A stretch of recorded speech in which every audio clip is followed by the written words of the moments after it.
Tipp today in association with Slattery's of Pecan, your main Peugeot dealer for over 50 years in the Premier County. Slattery'sGarage.ie.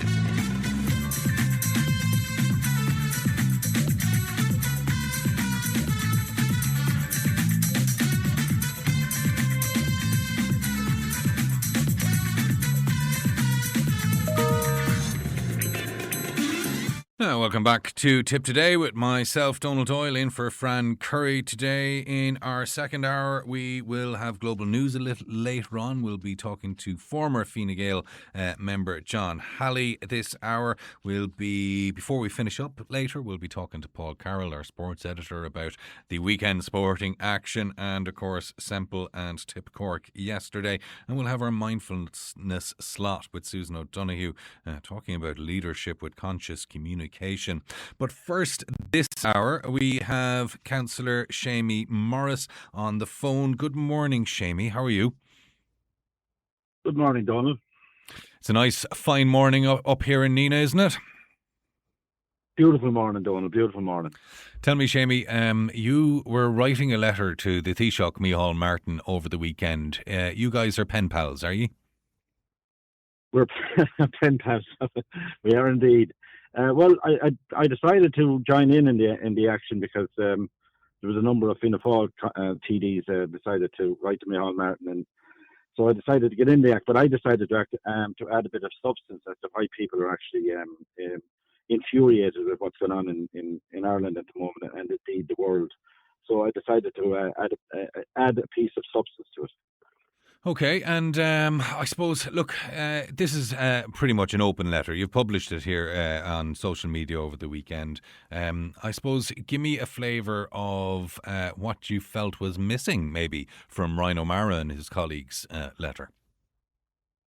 Well, first of all, it's on Taoiseach that has been lecturing us over the last week, and I started by saying that, you know, as you look out from your ivory tower, you might wonder why the people are revolting, and here are a few things for you to consider. While you are being driven around in your taxpayer-funded car, it might be wise to refrain from lecturing those who are struggling to fill theirs. In the last 5 years, commodities have soared in price, bread up 30%, so on and so on. Meanwhile, your government's promises to tackle food inflation have disappeared as quickly as the ministers who made them. That was Neil Redmond, who said he was going to call in the supermarkets and ask them why they haven't brought down their prices. That was a number of years ago. That has to happen. Yeah, nothing has happened on that, Seamie, has it? There has been no effort. The most recent bit was that there was a referral for cartelism, I suppose, to the CCPC, was it? And sure, nothing happened out of that. No, nothing happened. It's clear this is a do-nothing government. And I listened to Cynthia on there a while ago. Cynthia certainly is speaking out of both sides of her mouth. She was on a radio station the other day fully supporting the government. So this morning she decides that maybe the wording or the communication from government isn't right. Fianna Fáil and Fine Gael councillors went in and forced through a 5% rates increase on our business people this year. And they have every intention of doing the same in the budget in 2026. So the first thing I would say is actions speak louder than words. I would ask Fianna Fáil and Fine Gael not to impose a rates increase on businesses that are struggling out there because the cost of living is going to go through the roof. And I'd also ask Cynthia and our government partners. And this all goes back to one thing, to one country, one sick country in the Middle East called Israel, who has the whole world in turmoil, and Mr. Trump led her on by the nose. The EU has a favourable trading partnership with Israel, a country that has the whole world in turmoil, a country that has every person living in Ireland facing a massive cost of food increase, and yes, the EU have refused to get rid of the favourable trading status that they have with Israel. So, you know, I also go on then and say that the average age of people being able to buy their own house has gone to 39, which means that our young people are not able to put a roof over their heads. But then also they're not able to start families. Yeah, that's a frightening statistic actually there, Seamie, isn't it? Because at 39, I mean, people are getting married much later, settling down to have families much later. But if you can't own a home by the time you're 39, your chances of and our population is decreasing. But this has massive consequences for us going forward. And in the middle of that then, since 2020, the government has issued 174,000 work permits during a housing crisis, effectively pitting those new arrivals against young Irish families already struggling to find homes.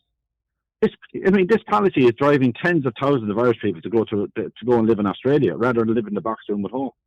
So, and also in the middle of a housing boom. In fairness, the work permits though are presumably to fill jobs that we need to be done. But it's a vicious circle, Donald. We're bringing in people to replace Irish people leaving, and these are extremely highly educated people that are leaving the country.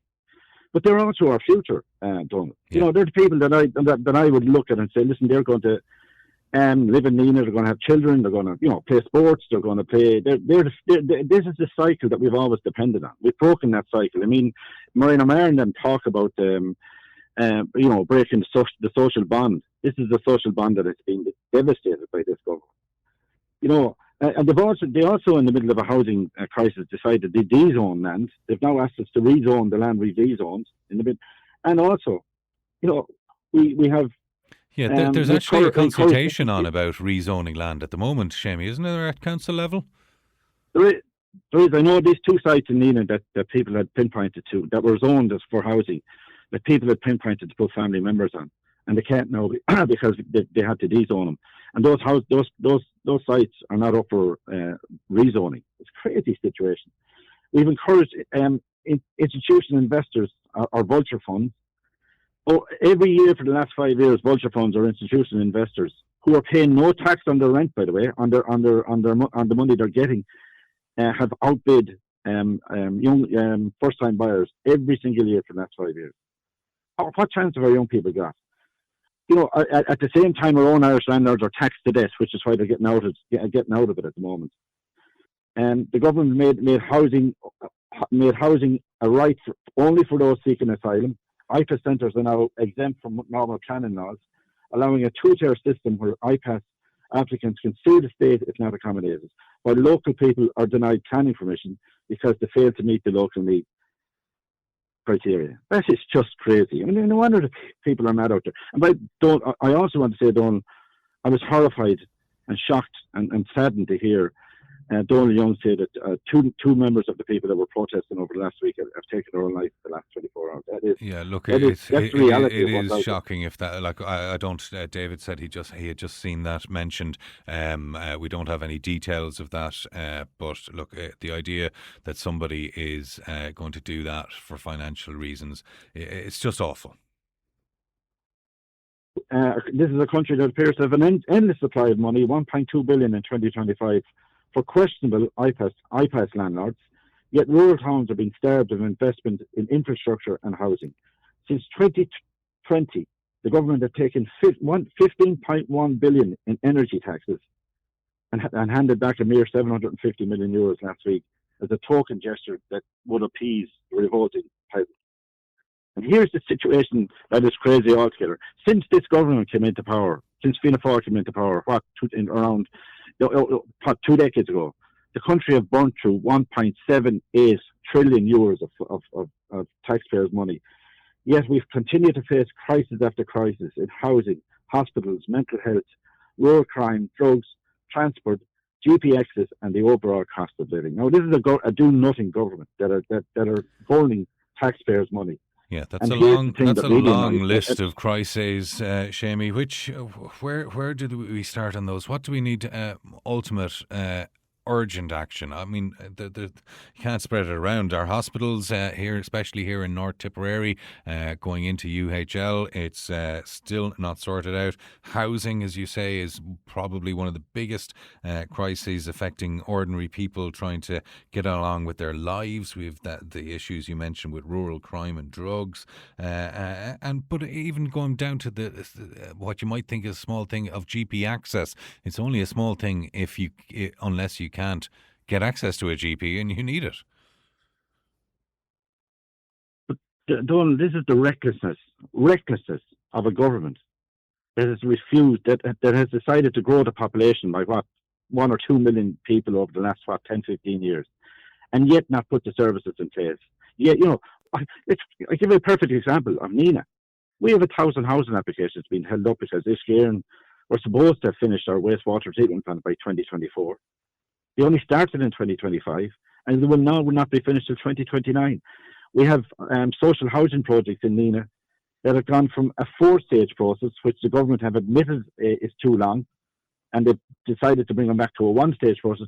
The social housing projects in Nina are gone to a 6-stage process because they're trying to delay starting them. And something I asked them also in the last couple of weeks, how much does this cost the taxpayer? The fact that these houses now haven't been started, in better times, and the fact that they haven't started up to now. Housing at least went up by 30% last week at least. This is what Cllr, the reality of what Cllr has cost us by not doing what they're supposed to be doing. And I actually asked the council, cost of construction, you mean, Seamie, has gone up 30%? The cost of construction has gone up 30%. Yeah.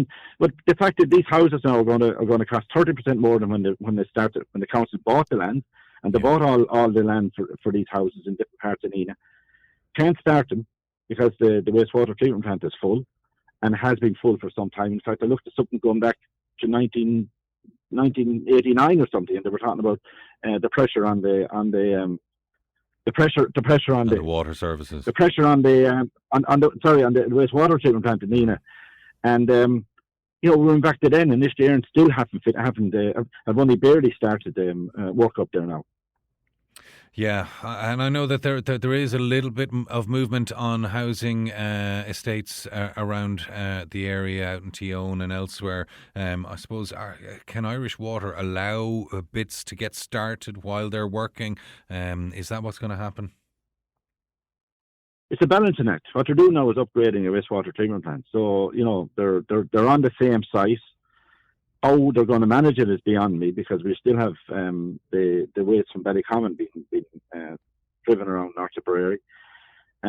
So, look, I'd be very interested to know. I'm hearing of houses in Springford Meadows not being allowed to connect, even though they're finished. I'm very worried about that. I don't know how they're going to manage it. We thought when they started this time that it was going to be a 3-year project. It's gone out to a 5-year project. Honestly, we our infrastructure in this country, we don't do infrastructure well.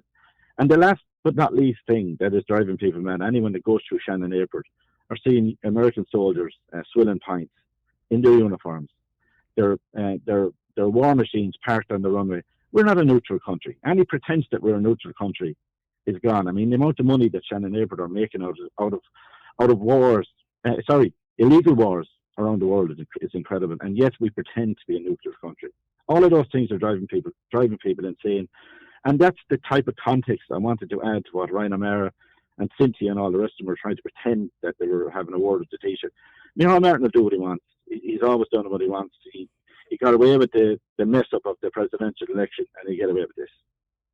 Yeah, what's your view? I mean, he seems to have, from his own point of view anyway, drawn a line under it yesterday, saying he was going to lead them into the next election. Do you think he'll survive that long? Has this non-heave been and gone?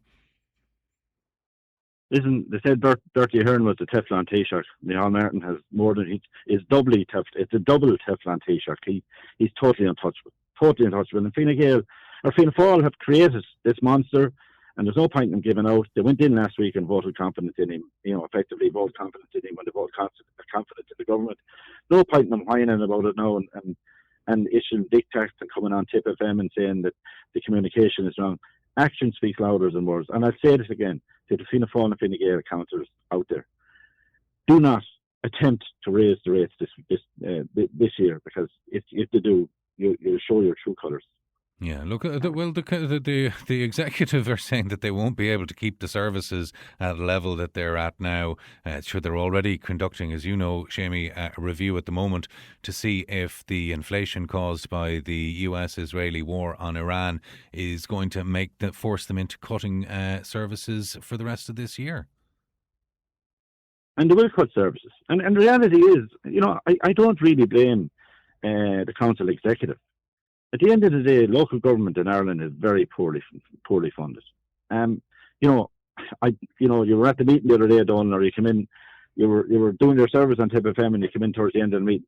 I pointed out at the meeting the other day that 79% of URDF and RRDF projects that started phase one haven't seen the end up in 6 years. In other words, they haven't progressed from phase one to finish. And the amount of money it costs to go from phase one to phase two to phase three to finish it is money that's wasted. So there's 79% of the projects that are not finished. Yeah, and actually, Seamie, you're not the only councillors that's brought that up in different districts just this month, that the length of time in getting funding for the different stages, it's just chronic, that projects that you can be talking about them for 10 years before they're finished. Look, I think we have a very trustworthy council, to be fair to the executive. They do things well. They don't overrun on budgets. They manage everything well. They manage housing well when they can get them. But the fact of the matter is, this money should be given to the councils to spend, and rather than parts of Tipperary competing against each other to get from phase one to phase two. The money should be given to the councils, and the councils should be able to divvy it out to the municipal districts to spend the money, rather than going.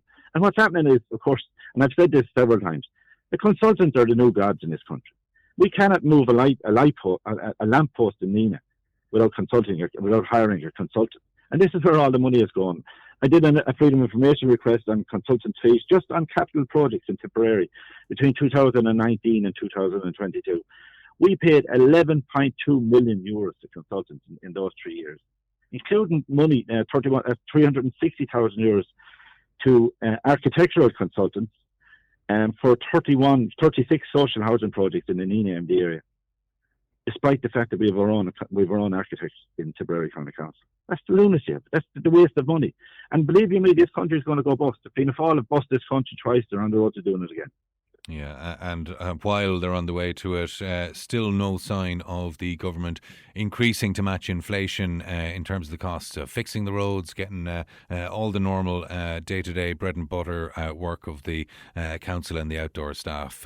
No sign of the government recognising that they're being forced to do more with less. Local government funding. Look at local government funding. I would ask all the councillors, I would ask all the TDs, if you want to do something right in this country, fund local government properly. Let the local government do what they're good at, which is being local government and running services in local government. Instead, everything is being put out to consultants. Okay, yeah, I suppose with a letter like this, Seamie, will you even get a reply from the Uffig and the Taoiseach or anything like that? Listen, it's not really my intention to get a reply done. It's my intention to get it out there on social media and just put it out there why people are so frustrated. You know, no matter what sort of Cynthia and the Merch who's come on and speak lovely language and all the rest of it, no matter what they say, Irish people want action. They don't want words.